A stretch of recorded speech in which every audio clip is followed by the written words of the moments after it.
This is Python's Paradise. This is your host, Greg Gilbert, aka the Python Hyena, straight out of Fredericton, New Brunswick, Canada, here on November the 27th, 2023, with a beautiful Toronto background behind me because, well, I love Toronto.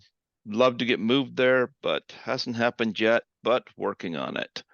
Yeah. But I do have a wonderful guest on the show with me today because, uh, next year, Gremlins is going to be celebrating its 45th anniversary. It's what? Not 45th, 40th anniversary. Not 45th, Wow. 40th. I had no idea. Yep. And of course, Seems like yesterday. mm, and the Howling, of course, just celebrated its 40th a couple years ago. And my guest today has been in not only both films, but playing the same character in both films. Blunders. Folks, we see him on the news in those films, Yeah. reporting about little green men and Yep. other Yep. such ominous things that go bump in the night. Folks, I give you the awesome Jim MacKrell. How do you do, Thank Jim? you, Gary. Thank you, Greg, very, very much. It's a pleasure to be with you. Absolutely, absolutely. Yeah, you guys just celebrated your Thanksgiving Mhm. and you said you had your whole family together for that. So Yes, we had all of our children here, and they're all grown and all adults and some grandchildren, and we had just a marvelous time.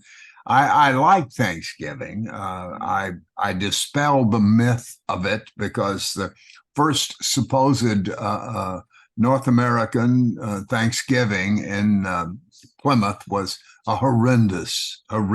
They were starving to death. The weather was horrible as it can be in New England. And they got together, and some of the local tribe, and I apologize, I don't remember their names. But anyway, the local tribe was there and helped them and helped them forage to get the food that they needed. So it wasn't the joyous thing with the little fat lady serving the turkey up to the people in loincloth and headdresses. It was a very horrendous situation.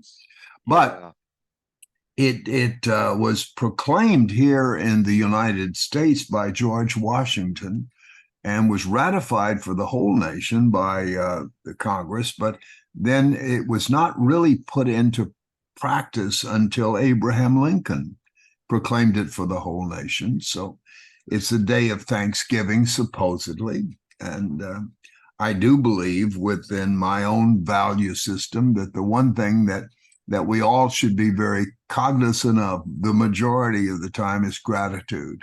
I think we Mhm. have to be grateful, and I think that's the secret to happiness. Absolutely. Well, I would, before we dive into various films that you've been in, I would love to get some of your background and what led you get into the business. Well, I started in the business at age 5, believe it or not. My dad had a radio program. I was born in Little Rock, Arkansas, and my dad had a radio program on a station there, the CBS affiliate at the time, KLRA, believe it or not, in 1937. But by age 5, my dad had a weekly broadcast, and I went with him.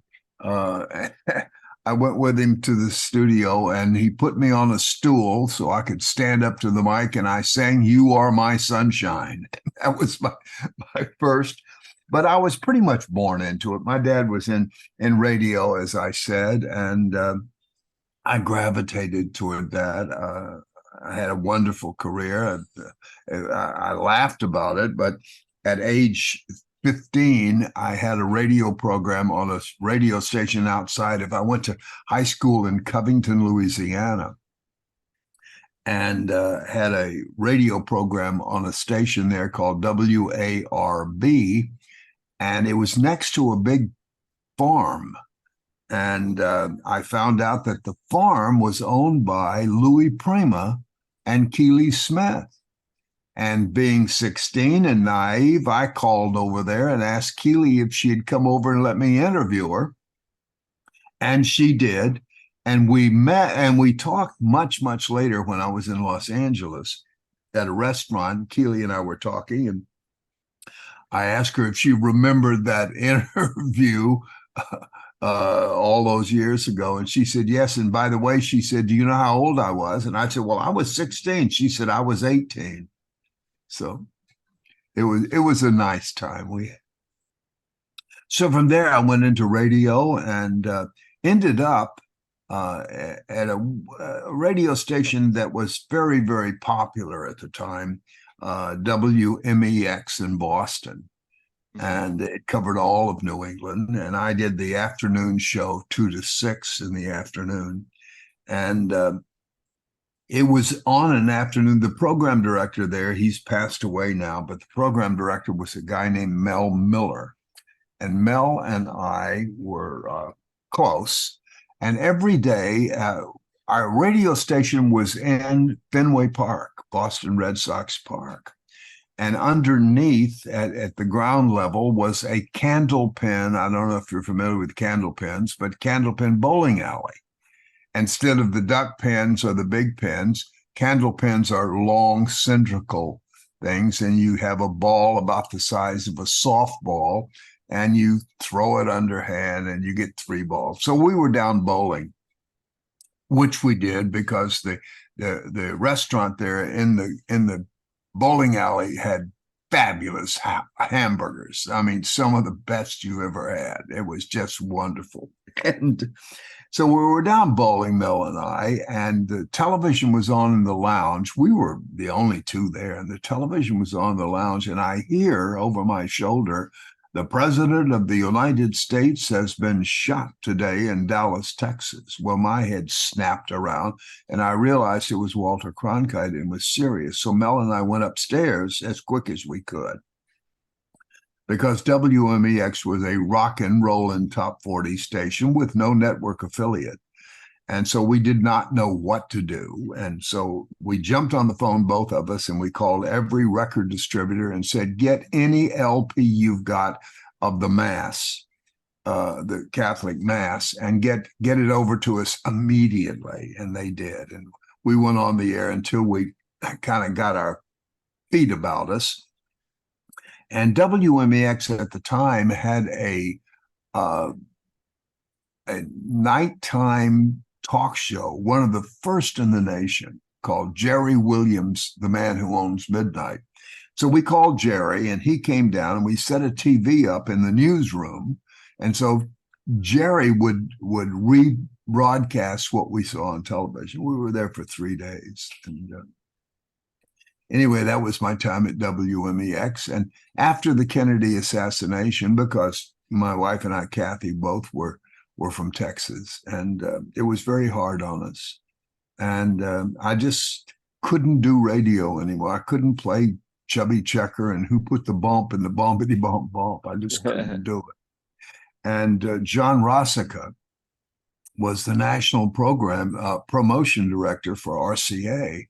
And he took Kathy and I to dinner. And I said, how can I get to do what you do? And he said, you got to be kidding me. And I said, no, I'm not. He said, are you serious? He said, you're the #1 disc jockey in Boston, Massachusetts. I said, I know, and I don't want to do it anymore. So he flew me down to New York, and I met with Ben Rosner and Steve Scholes, and I went to work for RCA. And that's where, at RCA, handling artist relations, all of the big RCA artists would be coming through Texas. Texas is a great concert venue, because the acts can come down and they can play El Paso, and then Fort Worth, Dallas, and then Houston and San Antonio. So it's a big circle there. And due to that, I met Henry Mancini.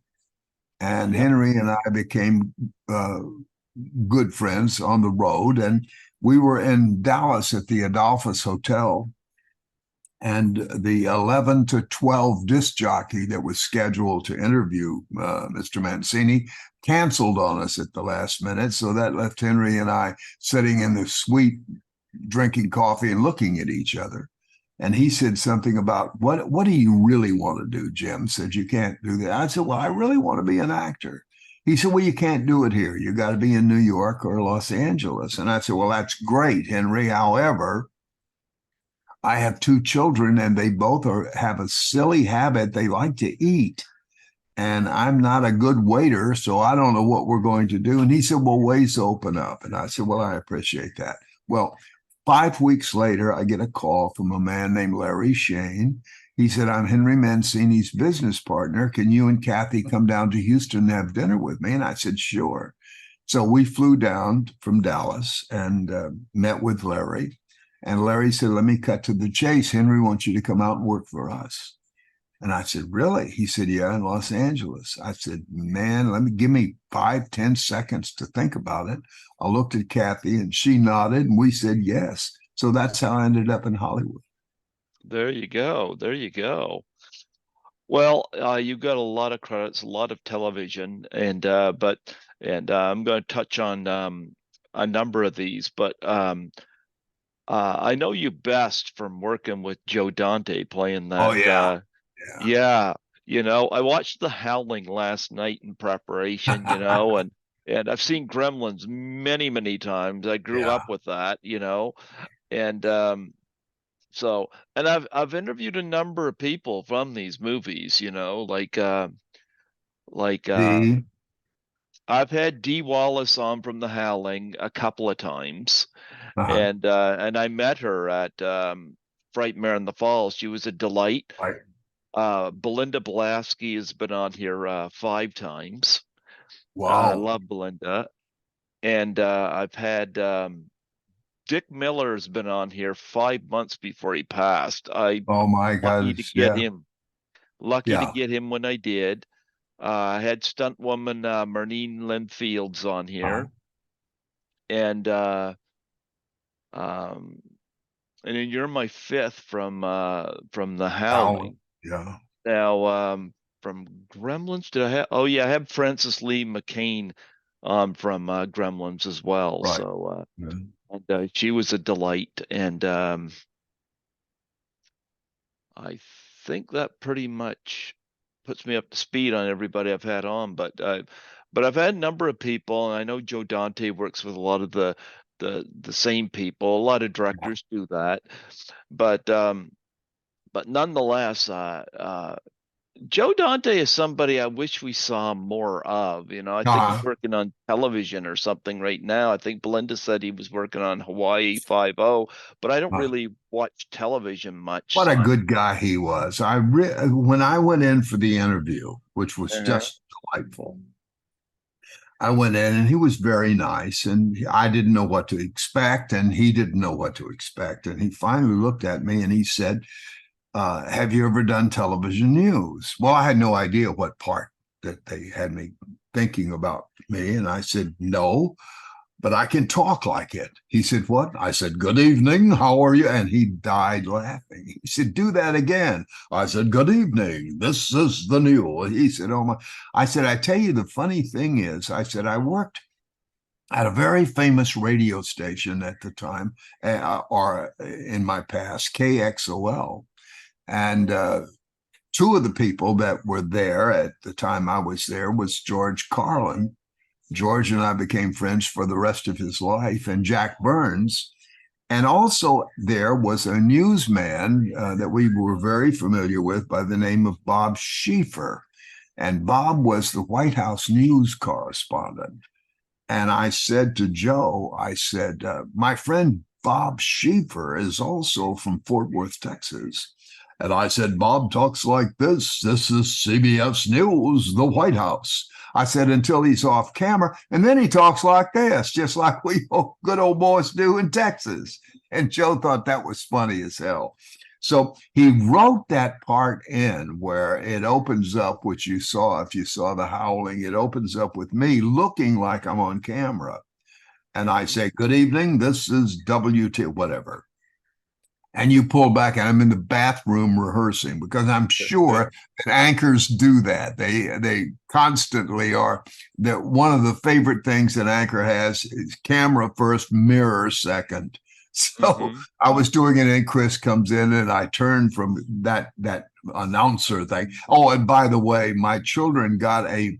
I should have brought it with me. A T-shirt that says, "You are forcing me to use my radio voice." So so anyway, I was using my radio voice, and Chris comes in. I go, that's you're a brave little girl you got there. And so that's what Joe did. And it was very fun. Lou Landers, that was just a joy. And I must tell you something else. When I went to the screening, the movie scared the bejesus out of me, man. I I was in it. I went, oh my God, I can't hardly stand this. And Dee, when she turned into the werewolf, she looked like a Yorkie, Hmm. little cute dog. She was wonderful. Chris was just great. That whole crew was just delightful. So Yeah, that was, absolutely. Yeah, you see, 1981 when that movie came out, that was the year of the werewolf because I mean we had an American Werewolf in yeah, London, we had the Howling, we had Wolfen, and of course, spoofs like Full Moon High, like yeah. there were a lot of hairy things going on that year. That's right. That's Yeah, right. but but my favorite werewolf movies, like American Werewolf in London and The Yeah, Howling, are pretty yeah. much neck and neck for me, Hmm. and I love both of them. And I know Rick Baker was a consultant of sorts there on Uh-huh. The Howling, and of course he worked on American Werewolf in London. But Right. Rob Bottin, of course, did the makeup effects in The Howling. Yeah. And I gotta say, I love both styles of werewolf. An American Werewolf in London had the coast crouched down Sure. werewolf, that creeped up on people. Um, and of course, anybody who's seen Harry Potter and the Prisoner of Azkaban, Uh-huh. which also had werewolves in it, Yeah. kind of took it from the image of what they were in the Howling. I'm gonna be Uh-huh. frank, the ones in the Howling really are freaky. Yeah. Oh God, yes. Yep. Yeah. And I really like that image of werewolf as well, because werewolf movies they haven't done them right in so long, Yeah. you know. So, and I think the template for people to look at are those two particular films. And I don't know whether that they don't do them right anymore due to budget constrictions. I Hmm. don't know. I know Yeah. Joe did well. The interesting thing was when I went in to interview for, or it's interesting to me, and when I went in to interview with Joe, I had on a pair of slacks and I had a sweater on and a collar. And Joe said, "You look like a golf pro." I said, "Really?" He said, "Yeah, my dad was a golf pro." I said, "No." He said, "Yeah, you look like a golf pro." And I said, "That's great." So that's what we did, and it was delightful. Dee and I Absolutely. were good friends, and we had done a couple of commercials together. But Chris was just dynamite. I miss him. He was just a really, really good guy. Absolutely. Yes. And of course, married to Dee Wallace at the time. And Mhm. yeah. Yeah, I met Dee, had her on here a couple times. She's a delight. And one of the things in the film that always made me feel bad, I always felt Joe bad. MacKrell. Just a second, please. No problem. Just a second, Greg. Okay. J- Wait. Hello. I hung him up. Okay, go ahead. One of the things I always felt bad about was Belinda Belansky's character getting offed. Yeah. I really wish she survived the movie. Yeah. Yeah, Well, I'm I glad I did because I was shocked when I get a call. Joe Oh, my MacKrell. son again. Excuse me. I have to just tell him. yeah, no problem. Just won't take me but a second. Hope you No can edit. problem. Joe, I'm doing an Yep. interview. May I call you right back? Oh, absolutely. Thank you. Okay, go ahead, Greg. Gary. There you go. I don't know how good at editing I am on here, but Uh, nonetheless, that's okay. That's okay. Okay. But nonetheless, um, I always felt bad when Belinda Blasky went through turmoil in it, but I had a great time talking to her. Always loved Belinda in the movie and Yeah. Joe's association with her. What were your memories of her? Well, that's. Do you know how long ago that was? That was Yeah, so long I ago. would have been 9 years old when that movie came out. Yeah, I know Oh, how long ago. yeah. Well, anyway, with Belinda, I really wasn't around her as such because Hmm. all of my stuff was done at the TV station, Okay. and so I really didn't get to meet an awful lot of the people in the movie other than the people that worked with us there. So you didn't get to meet Kevin McCarthy either, huh? Yes, I did. I You met did? Kevin, but I had worked with him before, and I knew Kevin, and a consummate actor, a wonderful guy, I've and heard many great things about him, and well, he's a great professional, and yeah. has Yeah, that. Dante had him in Piranha Uh-huh. and in the Howling and I always felt bad that he wasn't in Gremlins. And then I was watching Gremlins and I was like, he kind of is in Gremlins because, of Uh-huh. course, Zach Galligan is watching Invasion of the Body Yeah, Snatchers. yeah. So he did get Kevin McCarthy in there. That's great. So That's great. it I tells me asked something. a I asked a director I've worked for several times about repeat actors. And he said, Jimmy, it's simply a matter of economics. And I said, what do you mean? He said, we work with people we trust. Hmm. We know that he said, I work with you all the time because you're always ready, you always know your words. You're standing by the camera, you're ready to work. And he said the same thing about people that in the last movie I did, which was uh, Last Man Club. Hey, what a Like nice guy. the Yeah. Skittles. Yeah, Skittles. Yeah, he's my Yeah, buddy. that's a tuxedo. That's a Skittles, tuxedo kitty. Yeah. Skittles, you got a tuxedo on? Yeah. Where are you going besides the bed? Where you going? Where you We catching had a flight? little girl uh, tuxedo like that, black and white, and Uh-huh. she passed away, and we missed her very much. We have one guy left as Siamese and Sarge, and he's real thin and real old and real loud. So, but Yeah. that's basically why directors work with the same people over and over, Mm-hmm. is they trust them. And Yep. on a movie set, as you well know, we don't you don't have time to mess around. You don't have time to. I've seen some actors, and they might be on the first film or something, and they think of themselves as movie stars, Mm-hmm. and they're going to be all bent out of shape if they're not called right on time. And you think, man, you're ruining your career. You don't realize it, but you're ruining your career by being a jerk. There's no Mm-hmm. room for jerks. No, no.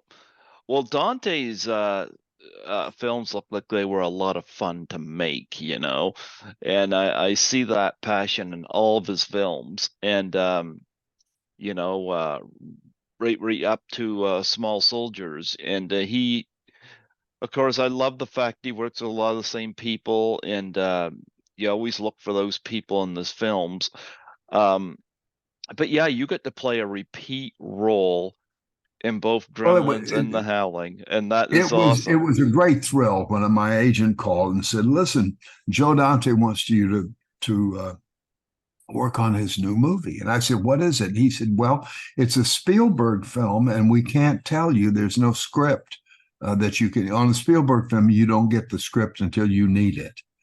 And I said, "Okay, and what's it about?" He said, "I'm not quite sure, but you're supposed to be at Warner Brothers next Thursday, I think, or whatever, at noon."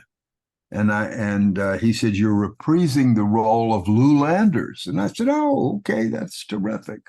So my wardrobe called and said, "Well, do you have a trench coat?" I said, "Yes, I do." "Well, then please bring it." And I said, "Okay." So I show up at Warner Brothers and I got my drive on, and there's a parking place for me. And I get there. I always get to sets. If I'm called at 11 o'clock, I'm going to be there at 10:30. I Mhm. just always 30 minutes ahead, just so I don't run into traffic. So I got there a little earlier, and the crew and Joe and everybody had gone to lunch. And I walk in on this huge soundstage, and it's pretty much empty with the exception of the lights and the setup on the bar scene. And I don't know what's going on. And I look and I get closer. And as I get closer, I see these little gremlins there. And I go, I wonder what this is all about. So I get closer and closer. And finally, I get up to where I'm like a foot away from these little guys looking, and they still haven't come in. And I'm looking at this little gremlin. Unbeknownst to me, the hydraulic guy who operates them was underneath working on them. Okay. And so he knows I'm there, but I don't know he's there. And about that time, again, unbeknownst to me, Joe and everybody opens the door and they come in just as the gremlin looks at me and goes, and I go backwards about 8 feet, falling all over. I fell on my butt, and they started laughing and laughed, and I shook myself up, and the guy came out. But it scared the bejesus out of me, man. It just was that little thing coming alive while I was a foot away from it was incredible. Made me a Yeah. big hero at home. Well, yeah. Well, I love that line where you say in the news Yeah, forecast you go little green men. right. They're supposedly little green men. Yeah. Yeah. Yeah. And you had a great cast in that too. I don't know how many of the people you got to meet, but you had Yeah. some new people there, for Well, Dante, all like of the principals were there. yep. Yeah. Oh yeah, I love Dick Miller. I remember when I had him on, I asked him if he had a bathroom buddy. Uh, yeah. He said he had near versatile toilet, he said that's Yeah. the best he could do. That's But right. yeah, but nonetheless, but you do have a number of new people in that film as well, Uh-huh. and I'm gonna end up messing up this guy's name if I don't look him up here. So I got him. Okay, Sure. Hoyt Axton. Boy, yes. I love what they did with him because Yeah. the thing with the inventions and whatnot, like in Yeah. any other movie, he would have just been the typical dad. Sure. In this Sure. one here, they gave him something wonderful to work with, and Well, I that always was appreciate. that was Joe, you Yeah, know. That was yeah, Joe. Joe always went. The fact is, when we were doing the Howling, he had the sports guy on, and gave me time on the Howling to be talking to the sports guy before we go on because he loved the transition from me being talking like this, and I said, "We're out there at the lake catching them bass, and bass about this big." "Oh, good evening, this is," Joe loved that. So he gave us all those little bitty things to do, which made it wonderful. yeah. And he brought in Polly Holiday Yeah. as Mrs. Deagle, Yeah. and of course, we get Phoebe Cates, Oh, great. Yeah, who she can was forget wonderful. her in Fast Times at Ridgemont High, and brought her Yeah, in here. Yeah, yeah, she was yeah, wonderful yeah. and So adorable. She was just adorable. She was absolutely, wonderful. Yeah, absolutely. So I really enjoy both of these films, and I'm glad you get to work in them and be part of that. yeah, it was I great. Yeah. Do you have any of the merchandise from those films? No, I'm not a big merchandise guy as such.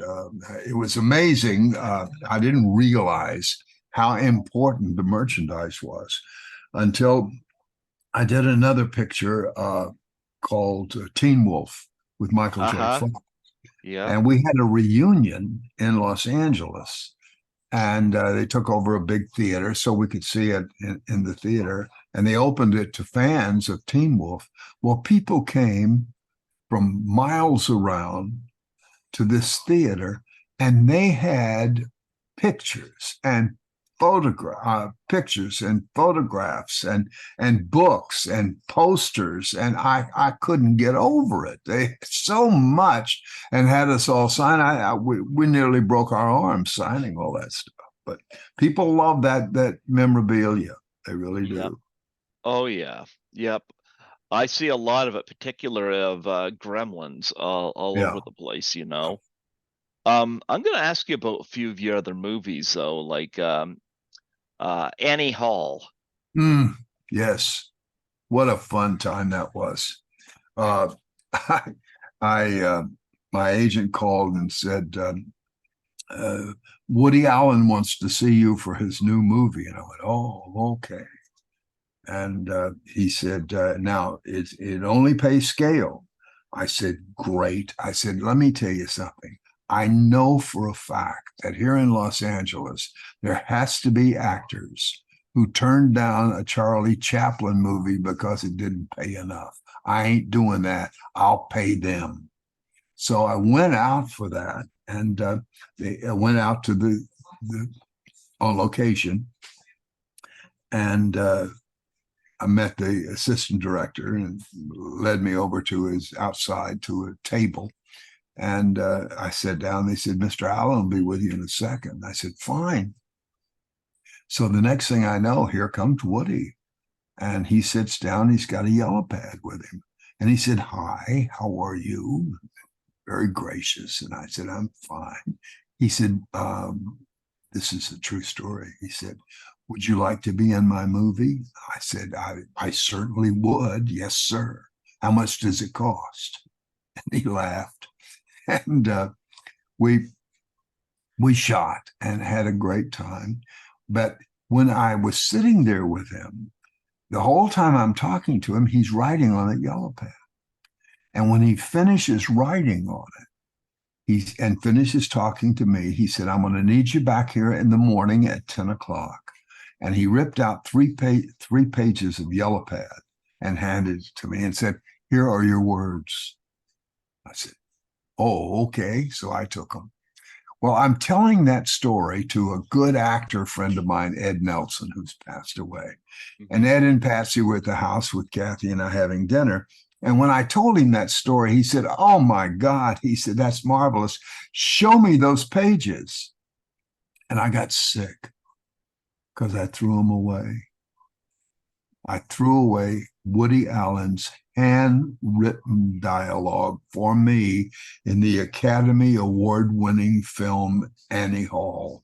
And what happened was when I finished learning lines, it's been my habit to, so that I know that I've got them. I take the pages and crumple them up and throw them away. And I threw those away.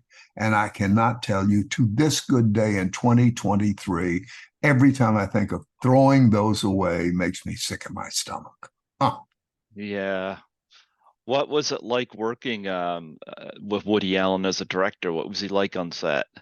Just as gracious. One of the things, this is the best story about him. We were shooting the party scene inside, and he said, stop a second, please. We stopped. He walked out of the thing across the pool to where some extras were that were in the shot and moved them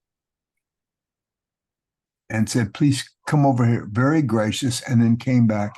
I thought, oh my God, man, he did that personally rather than send somebody to treat these people like like furniture. And he went out and graciously, he was one of the nicest people I have ever. He and Bo Brinkman and Joe rank way up there in my as just being great, great people.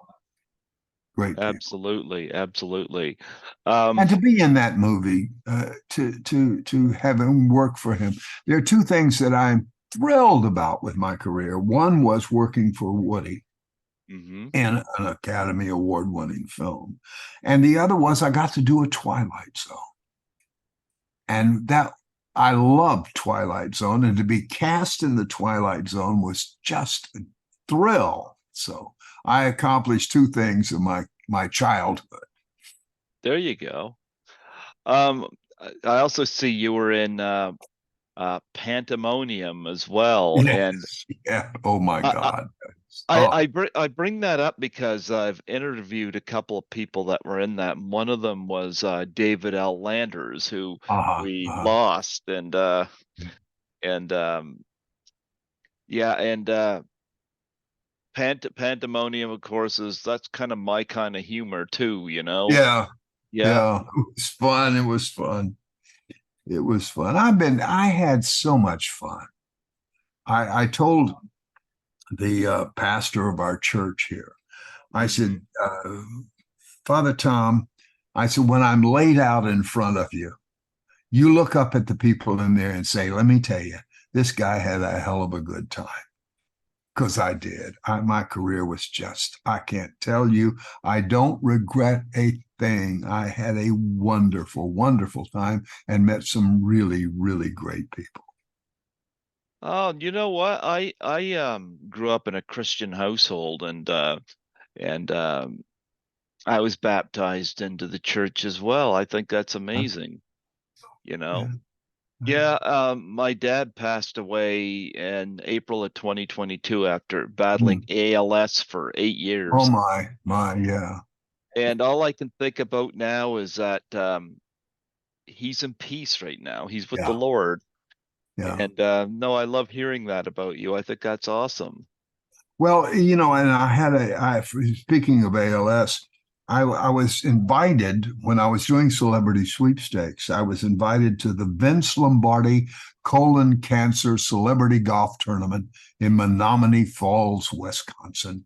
And I went because all of the old Green Bay Packers, Paul Horning and Russ and uh,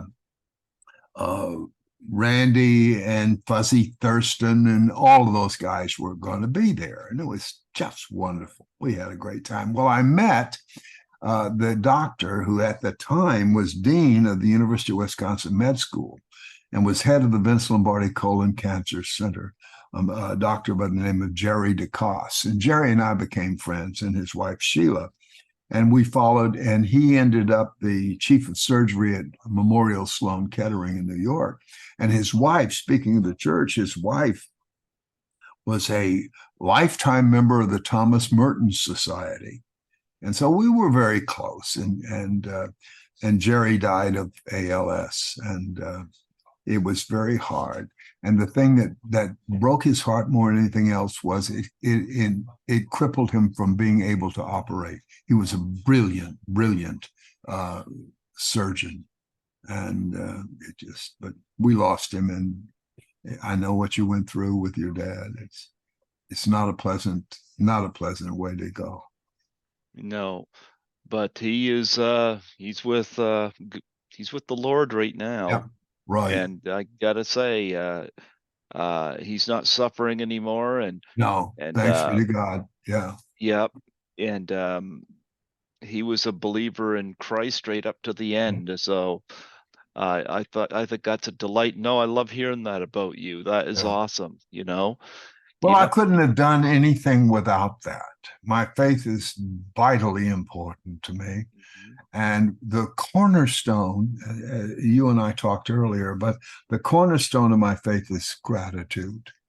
Mhm. I believe that the secret to happiness, the secret to life is being grateful. To look at people, I don't care who it is, we are all, by the grace of God, interconnected. And we need to realize, as St. Augustine said, God loves each of us as if there was only one of us. But we have to understand he loves everybody we meet as much as he loves us.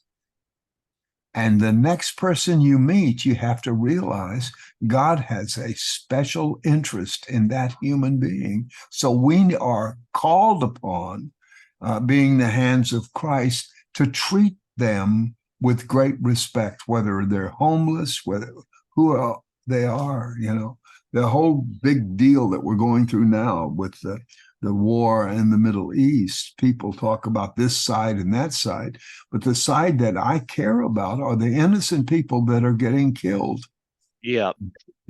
and children and people homeless.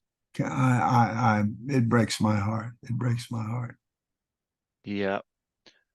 Well, you were in Pandemonium, and of course, like I said, I was happy to have David L. Yeah. Lander on before he had passed, and that was phenomenal.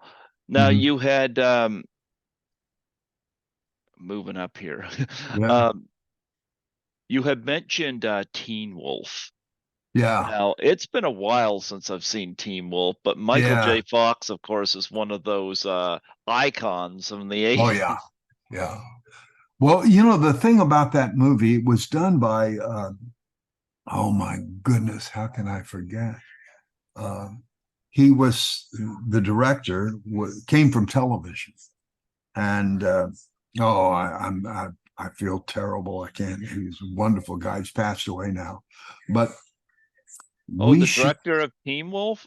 Yeah, it was Just a second, I'll bring it up here. Rod Ron Daniel. Rod Daniel. Yes, and Yeah. Rod had a lot of television.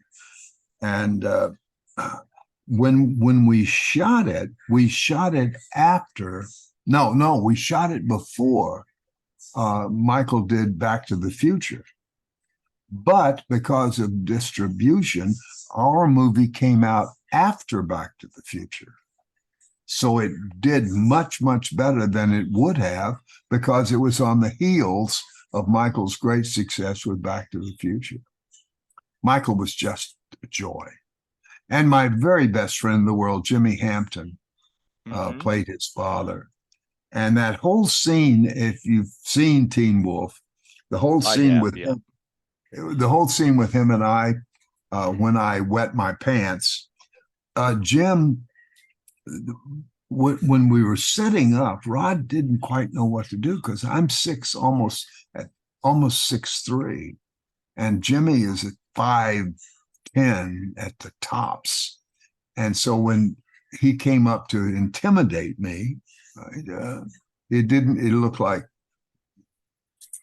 And so we didn't quite know what to do. And Jim Hampton had a very unusual habit in that when he got a script, he read it from the first page all the way through.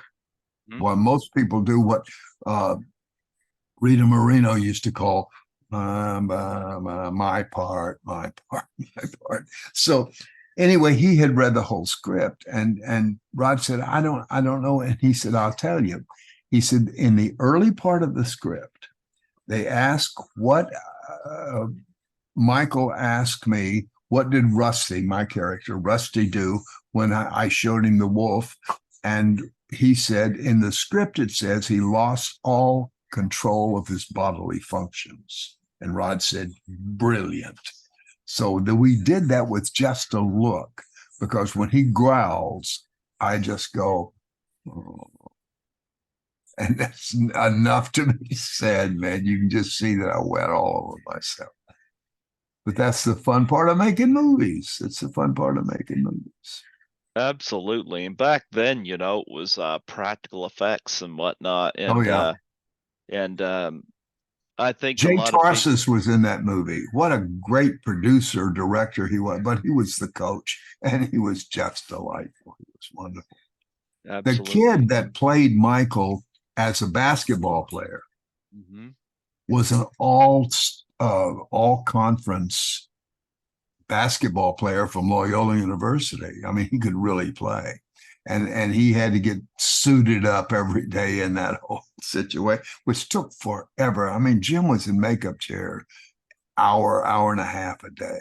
And fortunately, they hit me with a powder puff twice and said, go get them. So, It was a fun movie. Yeah. Now you've done a lot of television, and Yeah. we can't get to it all, but I do want to ask if you pick two or three of your most memorable TV experiences, and what Do was you the mind if I run in the other room? I want to show you something as you're bringing that. sure, It'll just take me a second. Something my sure, daughter did for me. Just a no second. problem, no I'm problem, sorry. no problem, no apologies needed. Wow, this should be interesting, folks. Jim MacKrell, of course, worked with Joe Dante and the Howling and Gremlins playing the same part. This is quite the honor, and various I'm films. I've sorry. had. I'll be right there, guys. Yep, nope. I'm Here, just keeping the I've got to audience show you. I got to vocal. show you this. I'm going to take Sure. the cover off. One of my favorite things I ever did. Oh, I don't want to break this. Please sit it down there. Was I did the Golden Girls. Yep. And I played a game show host on a Uh-huh. show called Grab That Dough. And my youngest daughter found a guy in New York that had built out of Legos the entire set. Can you see that? I can't see it. Can you now? No, I can't because your camera is too high for it. How's that? Up just a little more. I'm starting to see it. Oh, wow. Huh? That is impressive. Isn't that incredible? Wow, that is incredible. Wow. Being more famous for being a Lego character than being an actor. Oh, that's Daughter found that, and the incredible. guy was delightful, just delightful. And he made this for me and sent it. And here we go. Grab that dough. That was just a great, great thrill. And not only that, I had done a pilot for Alan Ludden and Betty White. And Mm-hmm. of course, I knew Betty, excuse me, I knew Mm-hmm. Betty. And we have a son that's special needs, young man, and he loved the Golden Girls. So I was allowed to bring him on set with me the whole week. And the girls, all of them, treated him like, I mean, it was just, my heart just bubbles over. And he had a great time. He's got Golden Girl shirts, and but we lost Betty, and Alan was wonderful, just marvelous, and they were good friends. And had many, many, many times Kathy and I with them for dinner, so it was a great time. Betty almost, she was just 2 weeks away from I being know. 100 years old. Yeah, I know. You know, Well, George she's Burns made immortal. it. She's Yeah, immortal. Yeah. yeah. And Norman Lear is still cooking. There you go. Yeah. Yeah. Yep. You know, you got a few of them that are up there. Mel Brooks is still around. He's Yeah. very close to that three Mel digits. Brooks will be around forever. I don't think that we'll ever lose Mel. I think that when the last man on earth is left, it'll be Mel. Mel Brooks, yeah. Yeah. And I consider Mel Brooks and George Carlin my two favorite philosophers. oh, Carlin's brilliant. Well, Carlin and I started at KXOL. He had just gotten out of the Air Force and he had worked at the station in Shreveport. And he was hired at KXOL and with Jack Burns. That's where they met. Mm-hmm. And at night there was a coffee house there in Fort Worth called the Cellar, which was open after midnight. And George and Jack would go and work on material. And then they would come over to mine and Kathy's because I worked in the evenings. And they'd come over to mine and Kathy's apartment. And she would cook spaghetti because she's a good little Italian girl. And she'd cook spaghetti, and George and Jack would work on comedy material. And I would sit there and have a wonderful time. And So George and I stayed friends for years. In fact, as I saw him 2 weeks before he passed away. There you go. There you go. Do you have any charities that are dear to you that you'd like to plug and promote on here? Well, yes and no. Okay. I have been so active in charities uh, throughout my career. I was one of the national hosts of the Easter Seals and the Leukemia Foundation. And this sounds terrible, but I'm so gun shy about charities. I really am. I was just shocked with the Easter Seals here in Houston because I would be on camera telling everybody every penny raised here in Houston stays right here in Houston. Well, they had one program. I didn't find that out till they made a mistake and made me on the board. And I went, wait, what are y'all doing? You got one program in the city of Houston. So I'm not a big, I do, I'm very thankful to, which is one of the finest, if not the finest cancer hospital in the United States, MD Anderson. And I was a patient there, and my wife, Kathy, was cured of breast cancer there. And my oldest daughter, Lisa Lynch, has just gone home today from recuperating from tumor surgery at MD Anderson. And it was all fine and benign, and she's on her way. The hospital is just remarkable, but they offer the very best service. And if anybody would like to contribute whatever, I would give it directly to MD Anderson. And then I want to say this. I want to say this. I don't care what church denomination. I don't care what religion. Give to your local house of worship. They need it. They need it badly. And to keep afloat. Churches and synagogues and mosques aren't doing well in this day and age. We are suffering from a national disease, and I think it incorporates all of North America, probably South America as well. We're suffering from a disease of apathy, and people are just not interested in other people anymore.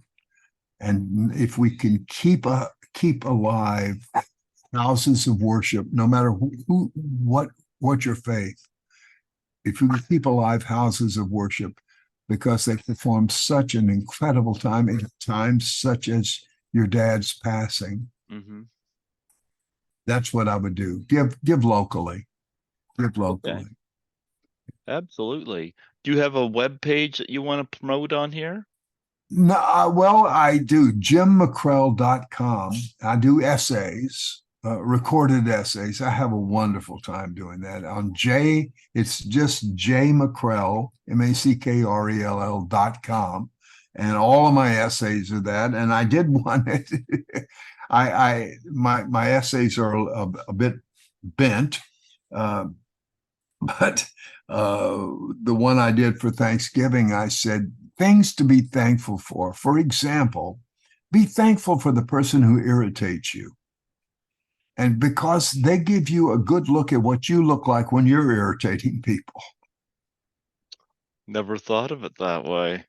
And I said, the next time you go down the street and you see somebody screaming at you in the car, then be thankful for them because they're letting you realize what you look like when you lose control. So that was kind of a thing, but it's true. We got everything to be thankful for, including what we call the bad times, Yeah, absolutely. Do your children have any favorites of your films or your work? I think so. We have so much. They grew up with it, and my son, who called a few minutes ago, is a director, and is a really neat guy. And they were so immersed in what I did. And there's times we sit around and reminisce about things, but I think Golden Girls would be right at the top of the list for the whole family. There you go. There you Yeah. go. Yeah, we watched the Golden Girls when it was prime. So Yeah, yeah, I remember it yeah. well. Absolutely. When's the last time you saw Joe Dante? Have not seen him since the Gremlins. Haven't seen him since Gremlins. Okay. No, no. I think I he. we lived in Los Angeles. We had a lot of good friends, but if you don't cross paths in working, you lose contact with people, even though they may live 5 blocks over. You know, Hmm. it's just the nature of the beast. Yeah. Do you ever get to do the conventions? I don't. I really No. don't. It's not that I'm shy, but I don't do those types of things. It's not shy. It's I don't know. I hate explaining to people who I am. Hmm. One of the great lines is, "Did you used to be?" But I don't. I'm a pretty private person, truthfully. That's all right. Do Yeah. you what's the most interesting thing you've ever been asked to autograph? Uh, oh God, at a golf tournament, but we can't get into it as the young lady pulled up her sweater. I've heard those stories before. Yeah. Would you autograph these? I don't think so. But Well, anyway. Catherine Mary Stewart was on here and she said she signed somebody's buttocks. Oh So there my you God. Yes, yes. Well, go. the world is really a fun place in show business if you take it seriously and yourself not. If you realize how incredibly privileged you are to be in this business, and how you know one of my favorite people in the world, there was Tom Kennedy, game show host, and I was doing a pilot, not a pilot, but a run through for him, and uh, and Tom was just marvelous. Maybe in my opinion, he and Bill Cullen were the two best game show hosts of all time. And I'd have to add my friend Alex Trebek right up there. I mean, Alex, forget it, just wonderful. I got a wonderful Alex story since I brought it up. We were at NatP in New Orleans, and my wife, we lived in New Orleans when I worked at a radio station there. And my wife was visiting a friend. I had a friend of ours come down and join her there in New Orleans, and they were going to lunch together. So here's Kathy and her friend Jean walking down Bourbon Street, and all of a sudden she hears Kathy MacKrell, and they had passed a cafe, and Alex Trebek, and he was huge at the time. Alex Trebek was having lunch and saw her walk by and got up and went out and called her, and of course thrilled Gene, Kathy's friend, to death. But how thoughtful of him to do that. He was just a neat guy. And his demise, Peter Marshall was also a good friend, and Peter was very close to Alec when he died. And they say that in the last times that he was taping Jeopardy, between shows, he would go in his dressing room and lay on the floor. He hurt so bad and cry. He was just in such terrible pain. He Yeah, was, Alex was just, I knew him all the way back at NBC, when we were doing. absolutely. Absolutely. Well, you know what? It was absolutely wonderful having you come on here today Thank you. and give me the honor. I and Tommy Kovac spoke very highly of you. Oh, well, thank you for me. Thank you for me. Yeah. This has been Yeah. a great pleasure.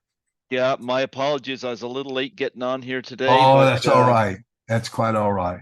you know, but life catches up. But Yeah. I'm glad we're still able to do this, and Yes, indeed. It's been a absolutely. delight. It's been a real delight. Oh, absolutely. Before I let you go, would you mind Yeah. doing a plug for my show? No, not at all. Not at all. Yeah, just state your name and say you're listening to Greg Gilbert on Python's Paradise. Hi, this is Jim MacKrell, and we're listening to Greg Gilbert on Python's Paradise. Absolutely. And beware of little green men. That's right. That's right. Thank you, buddy. Thank you so much. Uh-huh. I'm glad you had a wonderful Thanksgiving, and I hope you Yeah. have an even better Christmas. Oh, thank you, Mike. Thank you. See you soon, I hope. Absolutely. God bless you. Bye bye. Bye bye.